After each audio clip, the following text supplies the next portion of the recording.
everyone! Today it's time for another book haul.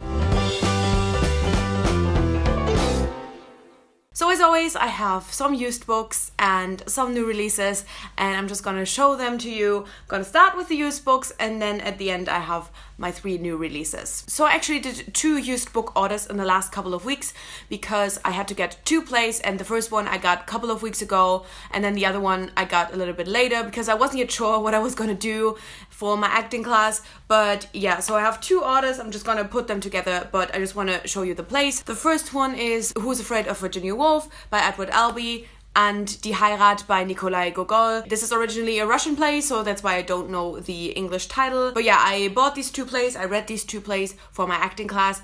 But because of these 2 plays, I bought some more books. And first off, I have 2 books that I have already read that I wanted to have in my collection for a long time. The first one is Simon vs. the Homo Sapiens Agenda by Becky Albertalli. This is Becky Albertalli's first novel, and I think I read it last year around this time from the library, so now I finally have my own copy. And then I have The Female of the Species by Mindy McGuinness. I also read this from the library originally, and so now I also have my own copy. I'm very glad I have this in hardcover. I'm not sure if I already checked. Oh, that's a good surprise. Oh, I like that a lot. But yeah, this is one of my favorite books of last year. This is a really intense YA contemporary that I just really loved and would highly recommend reading. And then I have 6 more books that I have not yet read that are currently on my TBR. As always, if there's anything you are particularly interested in me reading, please tell me, because, you know, my ever-growing TBR, it's getting harder and harder to decide what I want to read. So first off, I have The Impossible Vastness of Us by Samantha Young. This is actually a book that I kind of bought on a whim, or rather just put on my wish list kind of on a whim, and then when it was available in hardcover for really cheap, I just kind of bought it. But I know that this is about a friendship, and some things, I don't know, it sounds a little bit mysterious. I think it's just a very normal YA contemporary about a friendship, but it seems to have some mysterious element. I'm kind of hoping the mysterious element is some kind of love triangle. But I don't know what exactly it is about. I just know that I felt incredibly intrigued by it simply because it didn't really tell you much at all. So yeah, I just kind of bought it. This has a really interesting, is that just fucked up? No, yeah, I don't think you could. Oh yeah, I do think you can see that it has a little bit of a different, like almost like a pattern on it. But other than that, it doesn't have anything special. But yeah, I'm definitely excited to read. I think this is going to be one of those contemporaries that's a little bit different to what I normally read. Some secrets are big enough to change everything. See, that's what I mean. This just intrigued me. Then I have The Last Magician by Liza Maxwell. This is a YA fantasy that came out last year, and it was one of my most anticipated releases.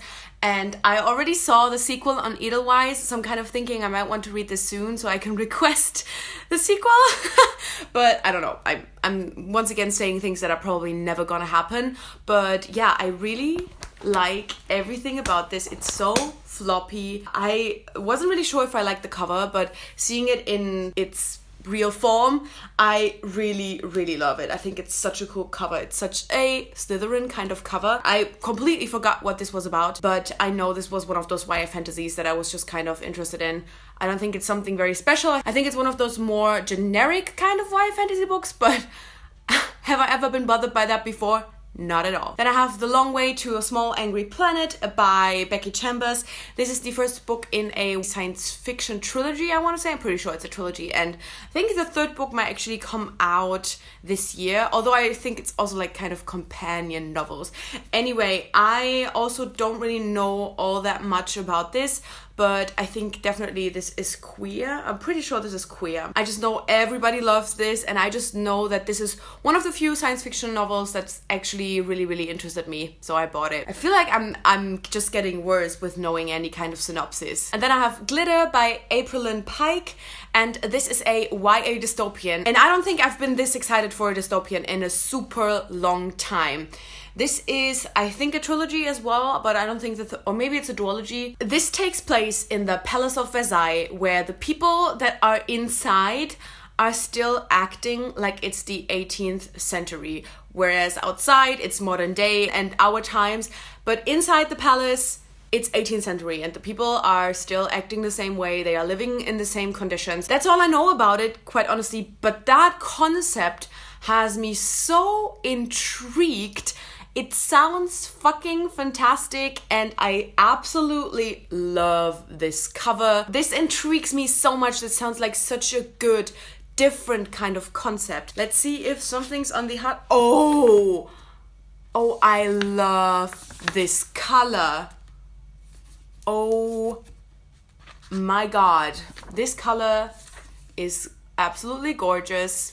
That makes me incredibly happy. This is definitely high up on my TBR, which doesn't have to mean anything, but I'm just saying. Then I have Things a Bright Girl Can Do by Sally Nichols. This is a UK author, and I'm not even sure if this has been released in the US, and it is a YA historical fiction about like feminist movements, I'm pretty sure, and protesting and activism, and I'm pretty sure this has queer rep in it as well, which I just love in that context. Like, I generally love queer representation, obviously, but especially in this kind of, you know, historical fiction setting and like feminism and activism and stuff like that, I think that's gonna be so amazing. I can't wait to read this. And then I have a book that I've been wanting to read for so long. It was like probably my top 3 or top 5 anticipated releases of the year where it came out, which I think was it was either 2016 or 2015, I'm not quite sure. Anyway, I've been wanting to get a copy of this for so long. I had it in my cart on all kinds of platforms so many times, but now it was finally available in my used store and I knew I had to get it, and that is Ruined by Amy Tintera. This is a YA fantasy, and all I know is that all I remember about it now is that it starts with like a super intense scene and that you're like immediately hooked. And I, as I said, I've just been waiting for this book for so long.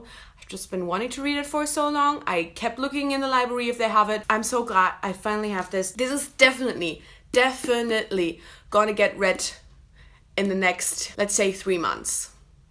I don't know, definitely this year, okay? Let's say definitely this year, because I've been so excited about this, but hopefully in the next 3 months. And these were all of the used books, and now I have 3 new releases that I want to talk about. The first one I have is The Surface Breaks by Louise O'Neill. This is a retelling of The Little Mermaid, and in good old Louise O'Neill fashion, it's very feminist. This cover is amazing. The back is amazing, and I kind of feel like if you have an amazing cover like this that looks great, that feels great, everything about it is great, you would think that's good, that's enough. But then this book goes all the fucking way. What the heck? Then I have The Bright Cyrus by Jen Wilde. This is a YA contemporary that just came out. I have been super excited about this. This is one of my most anticipated releases, and I have already read it and absolutely loved it. I'm gonna talk about it in my wrap up. I was like, what is it called? Wrap up. But yeah, I absolutely love this. Highly recommended read. It is so good, features so much diversity. The cover is absolutely amazing and gorgeous. I love the pink end pages. I don't know, this book was just so fucking good. I love this so much, and if you're still looking for something to read in Pride Month that also features some gender diversity, pick this up. It's, oh my god, I love this so much. And then finally, I have one very, very exciting book, and that is the new kind of reissued Vicious by B.E. Schwab.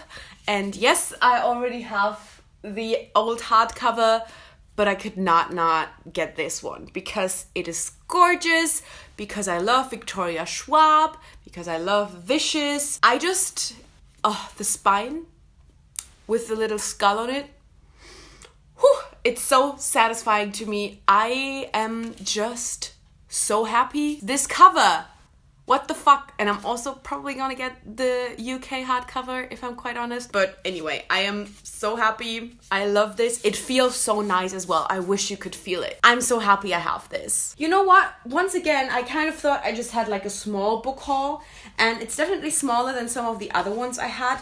But once again, I'm just like, how the fuck did this end up being so many books?